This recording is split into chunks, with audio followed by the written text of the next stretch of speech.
You're standing in the heart of the Subura, the most crowded, noisy, and frankly, the smelliest neighborhood in ancient Rome, and you're wondering how your life ended up here, elbow deep in a jar of fermented human waste, while a man with breath like a decaying sewer begs you to save his soul, or at least his molars.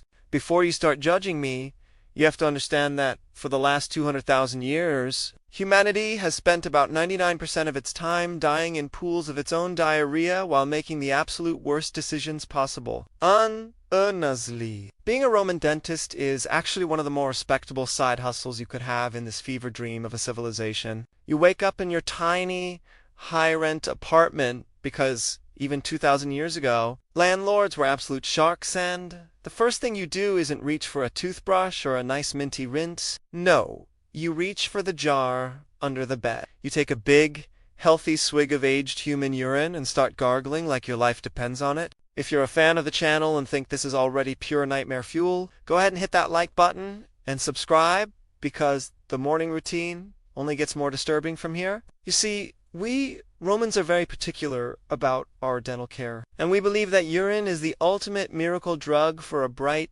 white smile. It's not just a crazy conspiracy theory. We actually believe the ammonia content acts as a powerful cleansing agent to keep our teeth from falling out of our skulls. If you're lucky and wealthy, you don't just use your own supply. You go down to the public urinals and buy the premium stuff, the concentrated liquid gold that the elite use to wash their clothes, their floors, and yes, their mouths. Even our famous philosopher Seneca is a huge proponent of this, though he spends most of his time writing deep truths about how we suffer more in imagination than reality, while probably hiding a bottle of stranger piss in his bathroom for his nightly rinse. After you've finished your morning gargle, you head down to your shop, which is really just a wooden stall in the middle of a market where people are screaming about fish prices and the latest gladiator stats. You don't have a degree from a prestigious university because those don't exist yet. Your main qualifications are that you own a very sharp razor and you're reasonably dexterous with your hands. Homie. Being a dentist usually means you're also the local barber and the guy who saws off legs after a bad chariot accident. We're essentially the Swiss Army knives of the medical world. And surgery is seen as being on the same professional level as butchery, which honestly makes sense when you see the tools I have to work with. Your first patient of the day is a senator who's complaining about a dull ache in breath that could knock out a war elephant. You sit him down in a wooden chair, no reclining features, no headrests, just a sturdy piece of oak and your own strong grip. You'll look into his mouth and realize he hasn't been keeping up with his mouse brain treatments. That's right, mouse brains. We've discovered that if you grind up the brains of a rodent into a fine powder and mix it with a little honey and maybe some crushed oyster shells, you get the most effective toothpaste in the known world. It sounds like a total L for the mouse, but it's an absolute W for your gingivitis. You start applying the paste, mixing in a little charcoal and ash to help with the scrubbing. It's a messy job. And if you think this sounds gross, you should see the ancient Greeks, who literally tastes earwax and mucus to diagnose their patients. At least I'm just putting stuff into people's mouths, not taking it out and eating it like some sort of medical Now, while you're scrubbing this end of his teeth with your rodent brain concoction, you have to ignore the fact that modern anesthesia hasn't been invented yet. If he starts squirming, you just tell him to be an absolute Chad and bear it for the Republic. If things get really bad and the tooth is too far gone, we have to move on to the main event, the extraction. This is where the real fun begins. You reach for your dental key, a terrifying metal hook attached to a rod with a turning handle. It's essentially a tool designed to unlock a door to hell. You find a good angle, hook it over the tooth, and apply as much torque as humanly possible. There's no Novocaine, no gas, just straight up ripping a piece of bone out of a living skull. Sometimes the crown snaps off and leaves the infected root behind, which is a major yikes because then you have to go back in with a pair of pliers and dig it out while the patient screams loud enough to be heard in the Colosseum. You'd think everyone in Rome would be walking around with no teeth and constant infections, but here's the kicker. We actually have pretty great teeth compared to the rest of the ancient world. When people dig up our skeletons in places like Pompeii, thousands of years from now, they're going to be shocked to find that only about a third of us are missing teeth and almost nobody has cavities.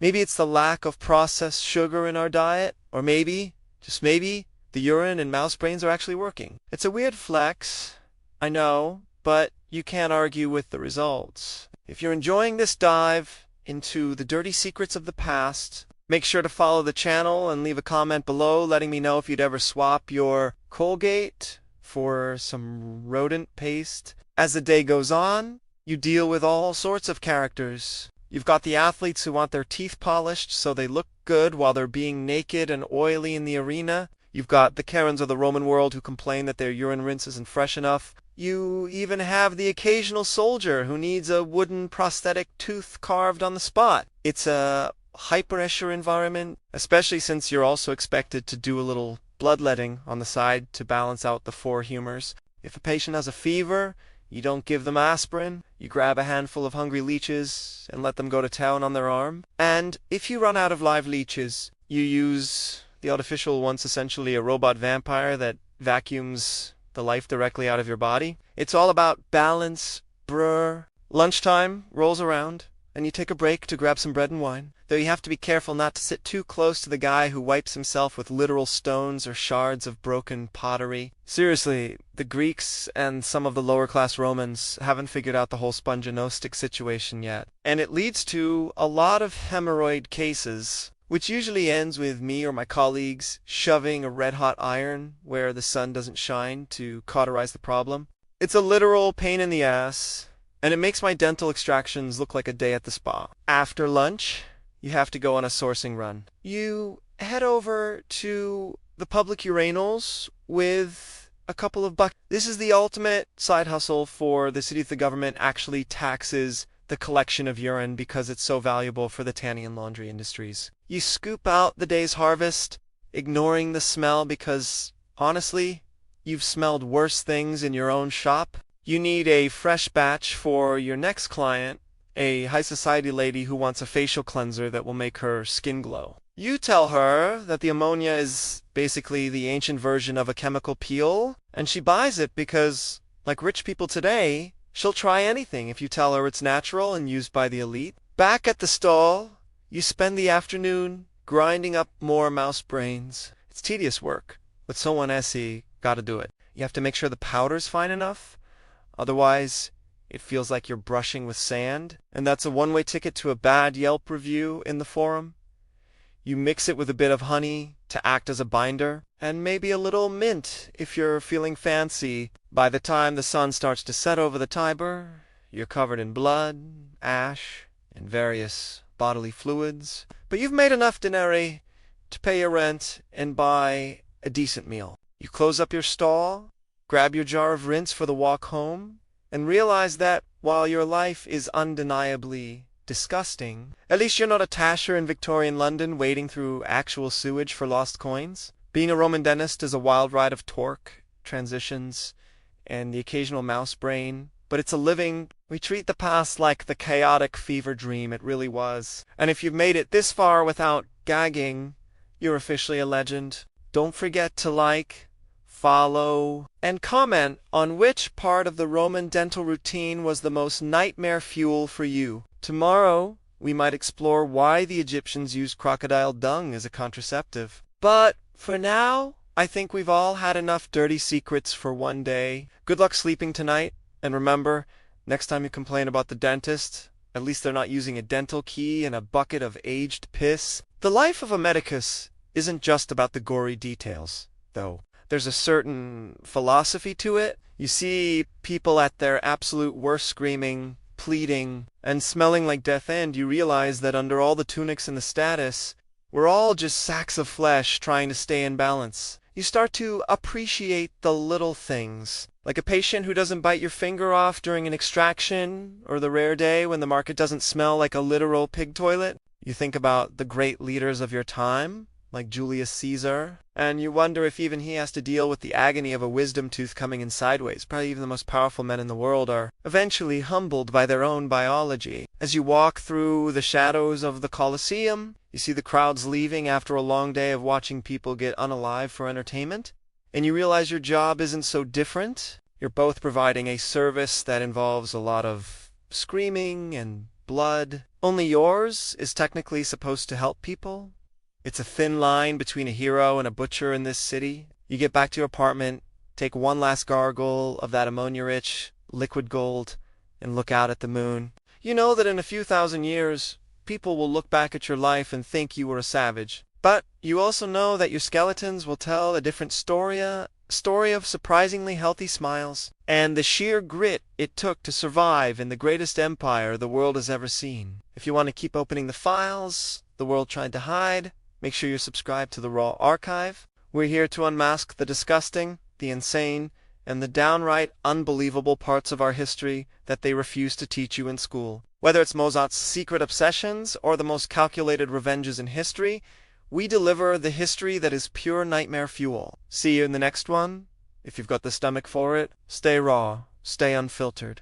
And maybe, just for today, stick to the modern toothpaste. You don't want to know where I had to source the mice for today's batch. It was a whole thing involving a very angry grain merchant and a trap that didn't work as planned. But hey, that's just another day in the life of a Roman dentist. Such is life, as some future outlaw might say before meeting his end. And seriously, if you think my job is bad, just remember the kids in the Renaissance who had to be whipping boys, literally taking a beating because some prince couldn't do his Latin homework, or the poor souls who had to get castrated just to keep their singing voices hype. Compared to them, my jar of urine and pile of mouse brains is basically a luxury office job. At least I get to keep my bits, and I don't have to append her because someone else made a mistake. It's all about perspective, guys. The past was a brutal, stinky, and incredibly weird place, and I'm just here to make sure you never forget it. Hit that notification bell so you never miss a chance to feel better about your own 21st century life. Because no matter how bad your Monday is,